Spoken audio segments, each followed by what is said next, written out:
Friends, మీకు ఈ video నచ్చితే లైక్ చేయండి, సబ్స్క్రైబ్ చేయండి. శంకర్ నాగమ్మ వాళ్ళు వెన్నెలని బంధించి ఉండటంతో అక్కడికి కేశవ వస్తాడు. ఇంతలో ఒక ఫ్లవర్ని తీసుకొని వచ్చి వెన్నెల తలలో పెడుతూ ఉంటాడు. అది చూడగానే అక్కడున్న వెన్నెల అయితే ఒక్కసారిగా షాక్ అయిపోతూ ఉంటుంది.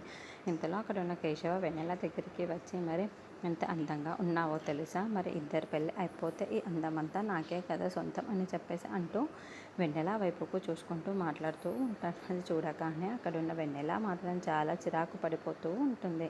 ఇంతలో అక్కడున్న కేశవ మాత్రం మన ఇద్దరికి ఇంత త్వరగా పెళ్ళి అయిపోతుందో, ఈ అందం మొత్తం నాకు ఎప్పుడు సొంతమవుతుందో అని ఆతృతగా వెయిట్ చేస్తూ ఉన్నాను.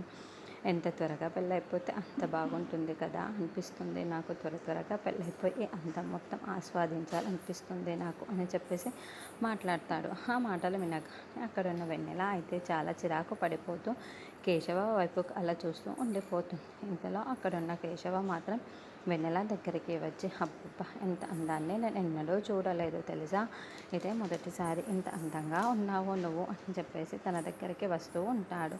అది చూడగానే అక్కడున్న వెన్నెల అయితే చాలా టెన్షన్ పడిపోతూ భయపడిపోతూ ఉంటుంది. ఏంటి వీరు ఏం చేయాలనుకుంటున్నాడు అని చెప్పేసి అనుకుంటూ భయపడుతూ ఉంటుంది. ఇంతలో శంకర్ డోర్ తీసుకొని వస్తూ ఉంటాడు. అక్కడ ఉన్న వాళ్ళిద్దరినీ చూసి ఒక్కసారిగా షాక్ అయిపోతూ ఉంటుంది. ఇంతలో అక్కడున్న కేశవ అయితే ఏంటి వీడు ఈ టైంలో వచ్చాడు అని చెప్పేసి చాలా చిరాకు పడిపోతాడు. ఇంతలో అక్కడున్న కేశవ మాత్రం వెన్నెలకి దగ్గరగా వెళ్తూ ఉంటాడు.